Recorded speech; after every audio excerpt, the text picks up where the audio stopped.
뉴스 속 경제 이슈는 더 쉽고 깊게, 최신 고용 동향은 더 빠르게 전해드리는 고용브리핑 365 시간입니다. 김지수 기자와 함께하겠습니다. 안녕하세요. 네, 안녕하세요. 오늘은 어떤 이슈 준비하셨나요? 네, 오늘은 조금씩 변해가고 있는 어떤 사회 상황을 좀 말씀을 드리려고 합니다. 네. 실제로 이제 육아휴직이라고 했을 때는 보통 이제 엄마들을 떠올려 왔지만 이제는 좀 많이 달라졌습니다. 직장을 잠시 접고 아이를 돌보기에 나서는 아빠들이 이제 적지 않기 때문인데요. 지난 10년 동안 남성 육아휴직이 20배 늘었습니다. 그런데 여전히 육아휴직도 기업체 규모에 따라서 빈익빈 부익부 현상이 좀 두드러지는 상황이라서 이슈픽에서 한번 짚어보겠습니다. 사실 몇 년 전만 해도 남성이 육아휴직을 쓴다라고 하면 좀 유별나다 이런 시선들이 회사 내에서 있었던 게 사실이에요. 네. 근데 이제는 자발적으로 직접 찾아서 많이 쓰는 경우가 늘어난 거죠? 네, 아무래도 뭐 확실히 늘고 있는 추세인 것은 맞고요. 그래서 이제 라떼파파 뭐 이런 이야기도 이제 하기는 하는데, 네. 예, 커피를 손에 들고 이제 유모차를 끌고 다니는 남성, 뭐 이렇게 일컫는 말이죠. 아빠가 이제 육아 참여가 좀 활발하다고 하는 스웨덴에서 나왔던 네. 그런 신조어이긴 합니다. 라떼를 한 손에 들고 유모차를 끌 정도면 굉장히 베테랑이어야 되는 거 아닌가요? 근데 이거는 제가 볼 때 이 신조어를 만든 사람이 육아를 안 해본 사람이 아닐까. 그럴 수도 있겠네요. 그런 생각이 좀 들기도 하는데요. 네. 실제로 라떼파페 얼마나 그럼 늘었나요? 라떼파파요. 네.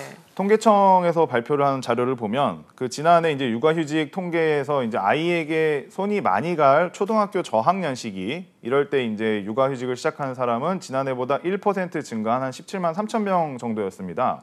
그런데 이 가운데 아빠가 4만 1,910명으로 1년 전과 비교해서 이제 8%나 늘었습니다. 아빠 육아휴직자 비중도 24.1%로 이제 그 전년과 비교해 보면 1.5%포인트 상승을 해서 역대 최고치를 찍었죠. 지난 2015년에는 8,220명으로 전체 6%에 불과했었던 걸 생각을 해보면 새삼 좀 변화가 느껴지기도 합니다. 네, 그러네요.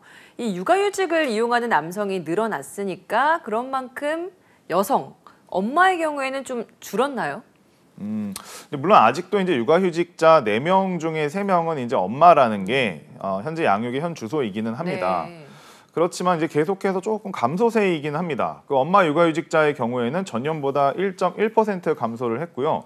비중도 75.9%로 이제 물론 높긴 하지만 전보다는 좀 낮아졌습니다. 네. 엄마 육아휴직자 수가 이제 전년보다 줄어든 것은 2017년 이후에 이제 4년 만이고요.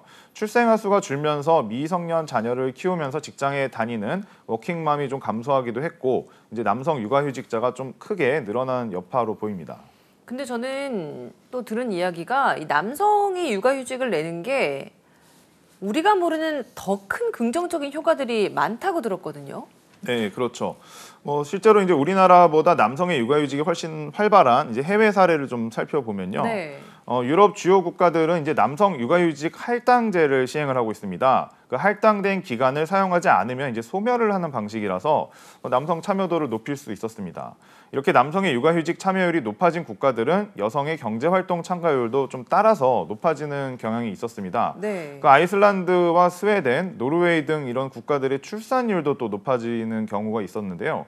스웨덴은 1.8명, 아이슬란드는 1.7명, 노르웨이는 1.6명, 포르투갈은 1.4명을 기록을 하고 있습니다. 초저출산 시대를 맞은 한국에서는 좀 부러운 수치죠. 그러니까요. 사실 가정에서뿐만이 아니라 이게 사회적으로도 긍정적인 효과가 크다라는 거잖아요. 그렇죠. 그래서 우리나라에서도 이게 좀 적극적으로 활용되면 좋겠는데 현실에서는 사실 쉽지가 않아요. 네, 늘어나고 있다는 말씀을 드리긴 했습니다만 여전히 또 쉽지 않다는 네. 것도 현실이기는 합니다. 네. 특히 이제 대기업, 이제 기업 규모별로 따져봤을 때 육아휴직은 여전히 좀 대기업에 쏠려 있는 상황이고요.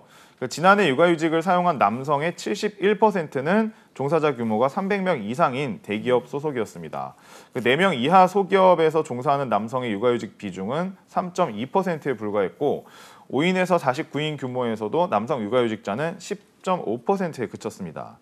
여성 육아휴직자 역시 62.4%가 결국은 300명 이상 대기업에 소속돼 있었습니다. 그러니까 육아휴직에서도 부모의 직장 규모에 따라서 격차가 뚜렷하게 드러난다는 건데 사실 저출산 시대에 육아휴직마저도 이렇게 양극화가 심하면 참 이게 사실상 답이 없는 거 아닙니까? 그렇죠. 사실 육아휴직은 출산율을 높이는 데 있어서 너무나도 필수적인 제도입니다. 그런데 이제 여성은 물론 남성들도 이제 적극적으로 사용할 수 있도록 이제 기업 환경을 만들어야만 하는 것이죠.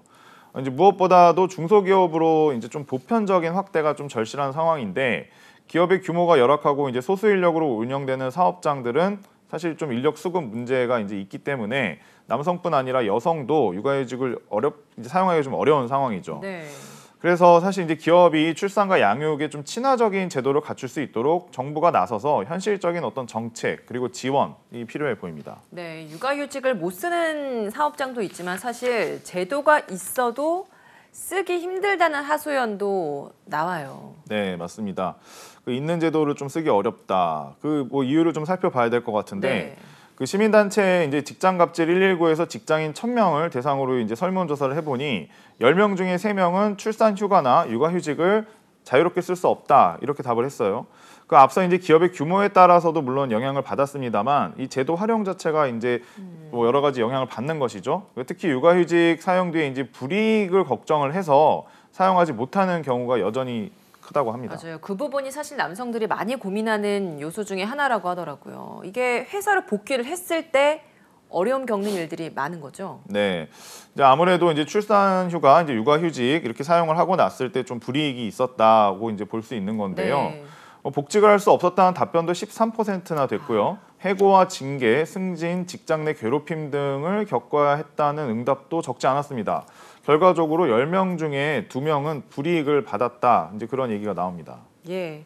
이게 출산 휴직, 육아 휴직 이런 게 제도가 엄연히 마련이 돼 있는데 활용을 잘하지 못하고 오히려 눈치를 봐야 되고 이런 일이 왜 일어나는 걸까요? 네, 조사를 해본 이제 직장갑질 119 측에 따르면요.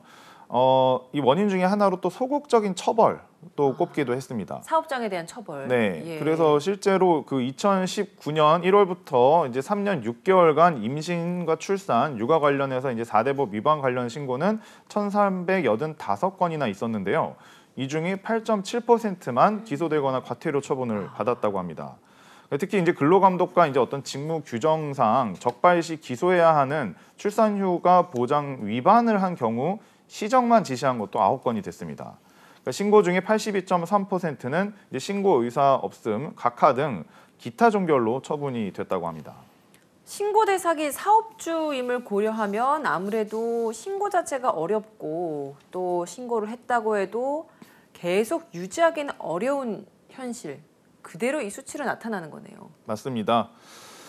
사실은 현실이 이렇다 보니 그러니까 정부에 대한 신뢰도도 낮아지고 설문조사에서 육아휴직에 대한 불리한 처우 신고 시 제대로 처리될 것이냐고 보고 있냐 이렇게 질문을 해봤더니 43.3%는 그렇지 않다 이렇게 답을 했을 정도입니다. 이제 법은 멀게만 느껴지는 겁니다. 직장갑질 119 노무사는 이제 누구나 눈치 보지 않고 법에서 보장하는 권리를 행사할 수 있도록 정부의 노력이 필요하고 신고 건수 자체가 적은 점을 고려했을 때 고용부는 더 적극적인 근로 감독을 실시해야 한다 이렇게 강조했습니다. 네. 2022년 한 해 잘 마무리하고 계신가요? 올 한 해도 고용브리핑과 함께 해주셔서 감사합니다. 내년에도 더 알차고 도움이 되는 소식들로 가득 채워서 인사드리겠습니다. 오늘도 김지수 기자와 함께했습니다. 고맙습니다. 네, 감사합니다.